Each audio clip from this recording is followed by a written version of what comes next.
Club Emporium. And I gotta get this said right off the bat. I know if you watched last week's review, which a whole bunch of people did, thank you for that. If you liked it, you should check out this one and maybe subscribe to the but we'll go ahead and do it now. We'll get all that YouTube by the way first.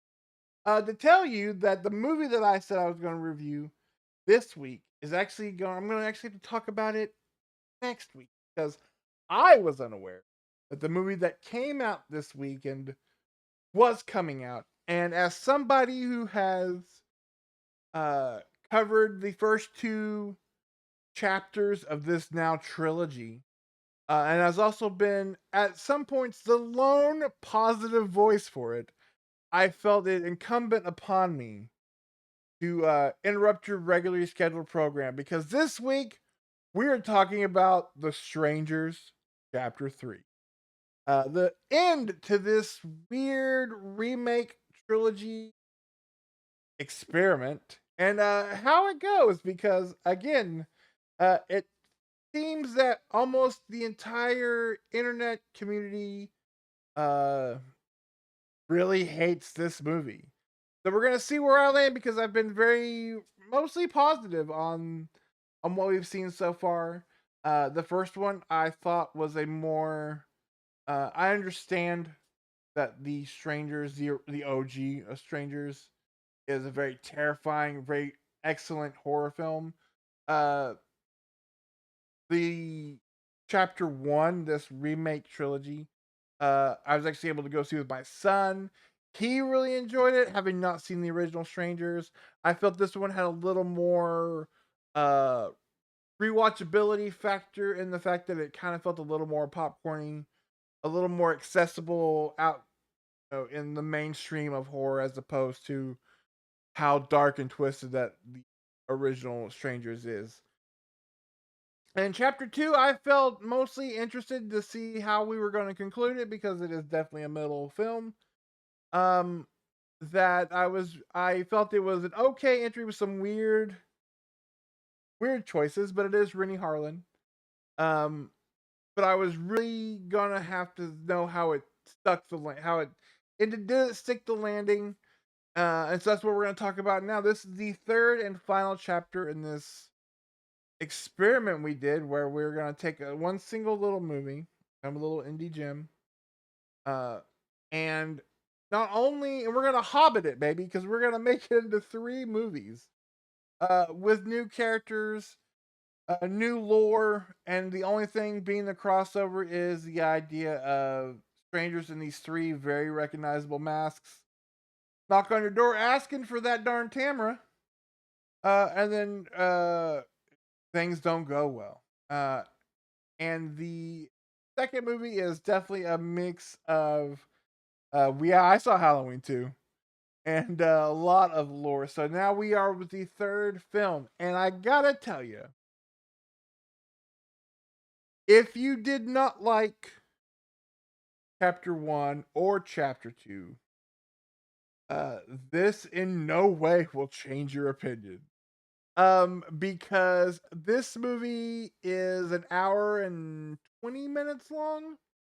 I feel like someday we're gonna get an amazing podcast episode where Rennie Harlan talks about how much longer this was supposed to be, uh, as a trilogy itself, um, and how cut down these were. Because even though this is the third chapter, this is the big one. It still feels like we're just missing so much stuff. Uh, with the idea of our now main character, Maya, who was the Liv Tyler character from the first movie, from the original Stranger. She's that not that character, but that female lead who survives the events of the first move to be in the hospital for a chunk of the second one before she's in the woods and ultimately gets one up on one of the strangers. Now, because of that, she has been taken and is now kind of like forced to possibly be a new third stranger, maybe against her will, or maybe she's into it. While that's going on, um, we have just this insane amount of like, oh, by the way, we forgot to tell you that all this lore that is not set up to like the final moments of the second movie. And I kept waiting for it to be again, there's like all this stuff like, is the town in on it? Well, maybe. And the movie kind of ends with that maybe still being maybe. Uh, Richard Brake playing the sheriff, and you're like, well, do you hire Richard Brake to play a villain? But now you're just kind of waiting for that shoe to drop.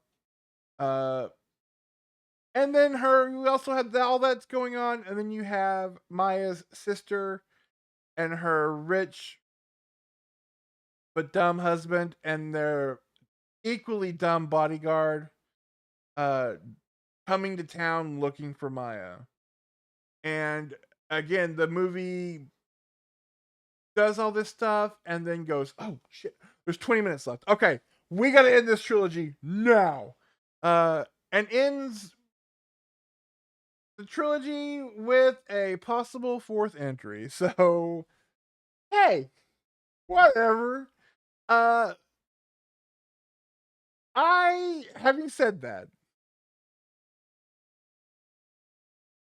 maybe it's based on on kind of the way my brain works with certain types of films. Overall, I had fun with this trilogy. Uh are they great? No. They are shot fun because Rennie Harlan's a great director. I'm happy to see him doing something. He's a director that was put in movie jail for a long time, and um, if you know, who made great films. Nightmare on Elm Street 4 being his first, Die Hard 2, Cliffhanger. Uh, if you want to a little sneak peek on when Nick and I talk about the Exorcist movies, I think his Exorcist prequel is better than the Paul Schrader one.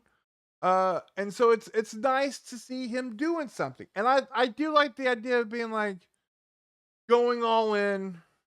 Like we're gonna remake it.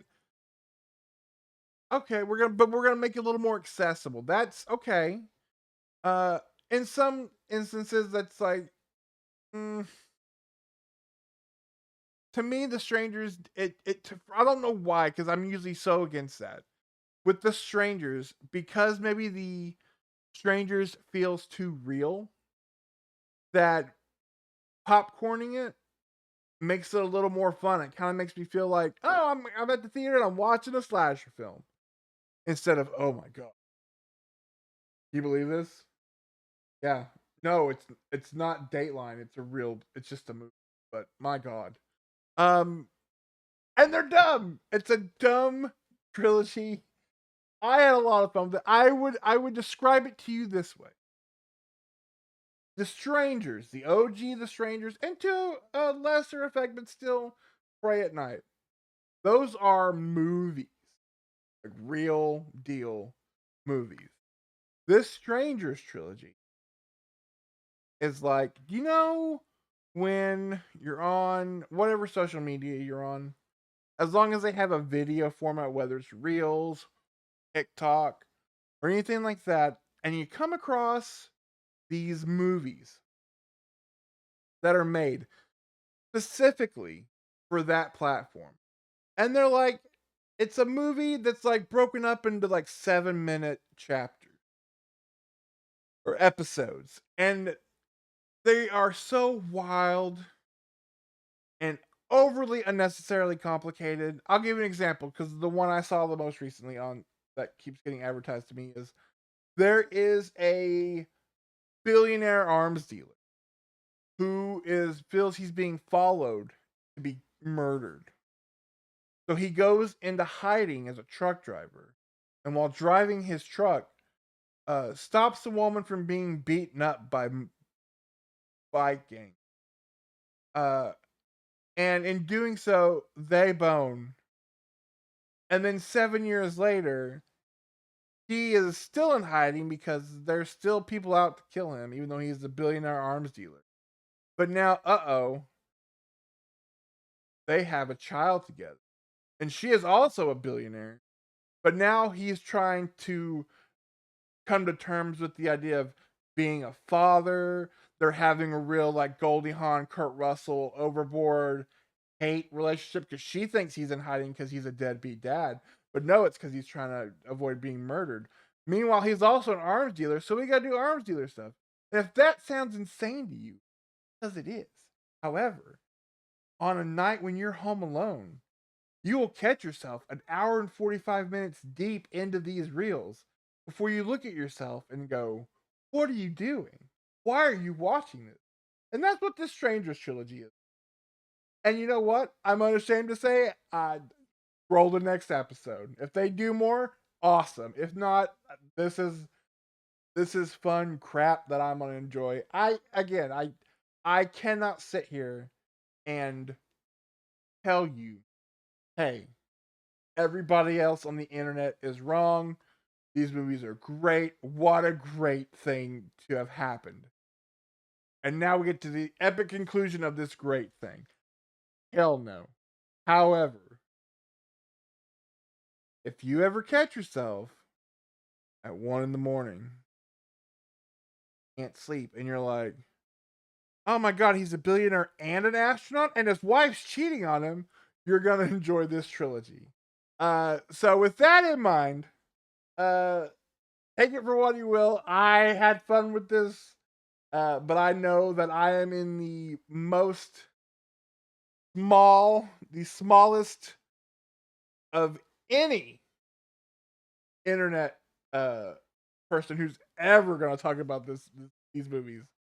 Uh, so take that for what you will. Now, I will say next week, I do promise because it's a Valentine's Day, and what better way to celebrate Valentine's Day than with an island vacation? So next week, I come unless they drop The Strangers Chapter 4 on me.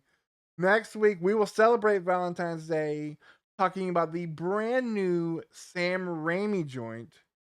Because he's back in the saddle, baby. Send help. So make sure you're here for that.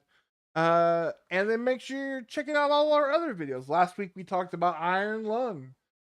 Nick, of course, does the post theater clarity. I'm not sure quite yet what's going to be going up. He'll let me know, but he's been doing those every week. Last week he did a sneak peek of that new Sam Rockwell Gore Verbinski movie. In fact, had the whole family on. It's kind of awesome. So check that out. Couple weeks ago, we did or I guess last week, whenever it is, we did our live hangout where we talked about the entire Riddick franchise. Uh, February, I'll tell you right now, at the end of February, the end of the month, we are doing our best and worst of 2025, which is always one of my favorite episodes or live streams for us to do. So you're not going to want to miss that. Lots of stuff going on, lots of stuff to check out if you haven't before. And remember, like and share. We are building to triple digits, and we'd like to do that with your help. So help us get there. And until next week, when it's time to send help, uh, I'll see you guys next time. Bye.